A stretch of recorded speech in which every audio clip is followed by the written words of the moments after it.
Welcome back to TT Players. I know it's been over a week since my last video. I promise I've been busy working on stuff. I've been trying to set the recording area up so I can kind of record better quality games. I've been grinding for store championships. I actually had to judge a couple Flesh and Blood events, which has been a really busy week. I apologize for that, but we're back now with my spoiler for Alchemical Revolution. So I'm really excited about this. I was absolutely thrilled when they reached out to me about giving a spoiler. So I do want to preface this with all of my spoilers are going to be about the Guardian class. So I thought real quickly we'd just highlight some of the existing Guardian things out there. So we saw Tanaris already. I think it's important to highlight that he's kind of a thick boy, right? We've got 20, 25, and 30 health respectively. Tauntier on enter +3. He has the Bulwark Sword, which is absolutely bonkers. 2/2. Class bonus gives it +1, so it swings for 3. You do have to pay 2 every time you swing with it, but just obscene value there out of a materialization slot. We've seen some other cards as well, and the new mechanic the Guardians have kind of cornered the market on is called Foster. And what Foster is at the beginning of your recollection phase, if this ally hasn't dealt damage since the end of your previous turn, it becomes fostered. And then there are various effects that happen if a model's fostered. So the first thing is if a card becomes fostered, it stays fostered until it leaves the arena, right? So if it's bounced via some wind shenanigans or something, it won't be fostered. But once this Imperial Recruit is fostered, it retains it until it leaves the arena. So a card can only be fostered once, again, unless you do some funny shenanigans to it. So recap, Tanaris is thick. Bulwark Sword is amazing. Foster is an interesting mechanic. The triggers after a round, a model hasn't taken damage and it's not fostered. And then on foster, there's a whole bunch of different effects. Cool? Again, we're talking Guardian spoilers. I think those are really important to get out there to begin with. I do want to take a minute and highlight that if you missed any of the other spoilers, here they all are. We're last. I don't know if that's good or bad. You know what? I'm not complaining. I was just super happy to get asked to do this. All right, so first up, we have Organize the Alliance. This is a slow card, costs 3, does have floating memory if we're a Guardian, so that kind of replenishes the cost a little bit. Target ally becomes fostered. So instead of waiting the full turn, we can foster an ally using Organize the Alliance. Now, it's important to note this doesn't have to be a friendly ally. This could be an enemy ally for whatever reason we need it. But again, Organize the Alliance, floating memory, slow 3, target ally becomes fostered. I don't think this card is incredible, but I definitely don't think the card's bad. It has floating memory. I think it'll be fringe playable. I would expect to see this in mid-range Guardian decks in like the 2 to 3 quantity. But again, if you think I'm misevaluating the card, please let me know. It is interesting that they provided us a way for non-fostered allies to become fostered, especially when you consider the next card that we have here, which is, of course, the Seasoned Shieldmaster, aka the Silver Fox of Steampunk. Shout out to Dragon Art here. He is over the top here. We have Steampunk on top of Steampunk. Clocks everywhere, gears everywhere, a keychain. The gears don't even line up. It doesn't matter. It's 3 for a 1/3. Whenever an ally you control becomes fostered, draw a card into your memory. So that's huge. Card advantage is huge in this game. Any kind of mid-range or long range, if we're trying to go up to level 3 strategy, loves card advantage. In addition, if that wasn't enough, we have a class bonus. So if you're a Guardian, fosters allied you control get +1/+1. That's absolutely insane. That is really good here. So we get Banner Knight, but we also get Toughness. In addition, whenever something becomes fostered, we draw a card into our memory. So I do want to take a minute here. So before we go too far, right? Organize the Alliance can foster the Shieldmaster.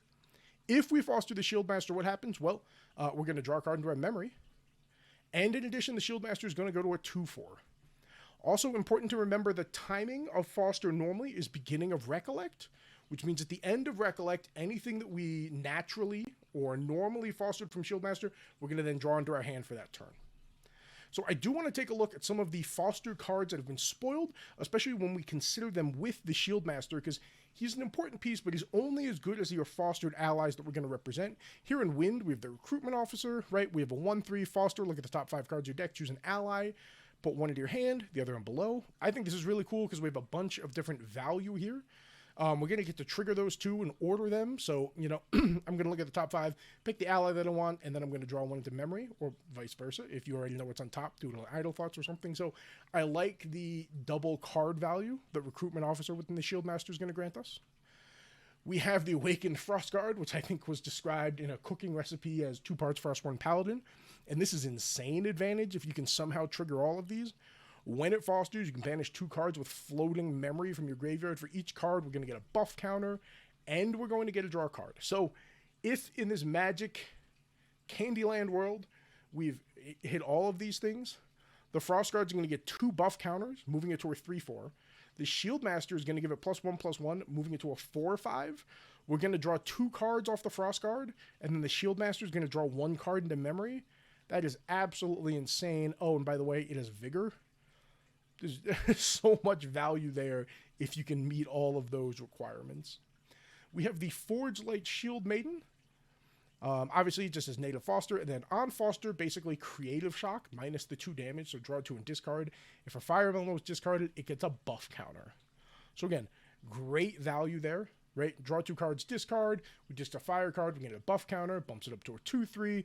The Silver Fox Shield Master here is I'm going to buff that up by +1/+1 as well. So again, just insane value there.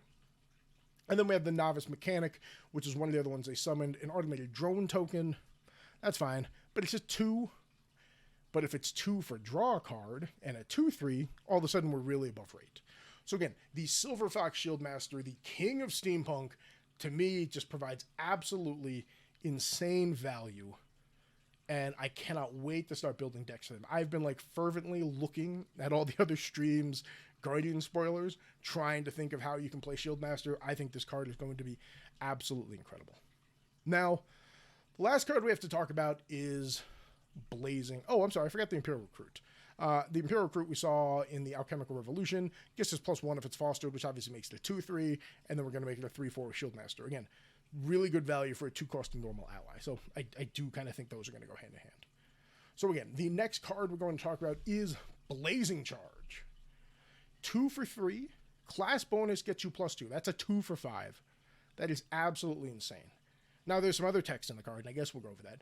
Until the beginning of your next turn, if damage would be dealt to your champion, they take that much damage +1 instead.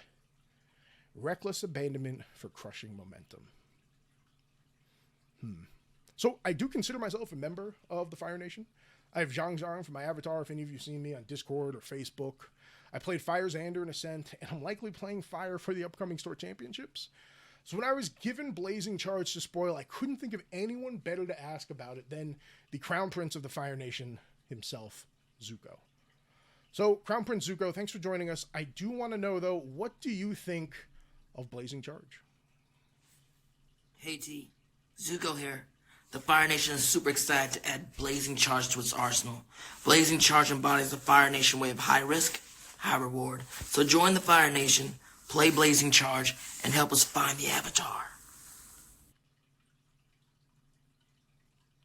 All right, well, you heard it from the Fire Prince. I don't really think there's anything else we need to say.